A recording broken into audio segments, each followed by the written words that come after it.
ஆந்திர மாநிலம் காக்கிநாடா அருகே நாளை கரையை கடக்கிறது மோன்டா புயல். புயல் நகரும் வேகம் சற்று குறைந்துள்ளதாக வானிலை நடுவம் தகவல்.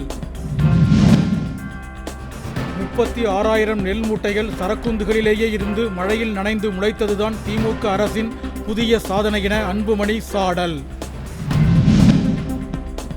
இந்தியாவிலேயே உயர்கல்வியில் தமிழ்நாடு சிறந்து விளங்குவதாக சென்னையில் நடைபெற்ற கல்லூரி விழாவில் முதலமைச்சர் ஸ்டாலின் பேச்சு.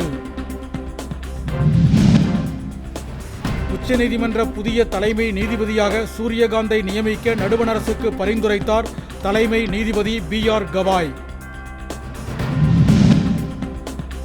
கந்த சஷ்டியையொட்டி திருப்பரங்குன்றம் முருகன் கோவிலில் நடைபெற்ற வேல் வாங்கும் நிகழ்ச்சியில் திரளான பக்தர்கள் பங்கேற்று வழிபாடு. நெல்லின் ஈரப்பதம் குறித்து மயிலாடுதுறை மாவட்டத்தில் உள்ள அரசு நேரடி நெல் கொள்முதல் நிலையங்களில் நடுவண் குழுவினர் ஆய்வு.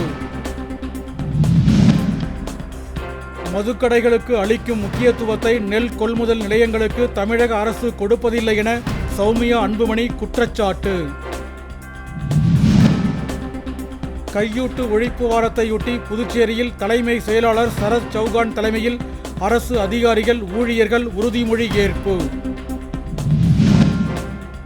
கோவில்பட்டி மற்றும் அதன் சுற்றுவட்டார பகுதிகளில் பெய்த மழை காரணமாக குளிர்ச்சியான சூழல் நிலவுவதால் பொதுமக்கள் மகிழ்ச்சி.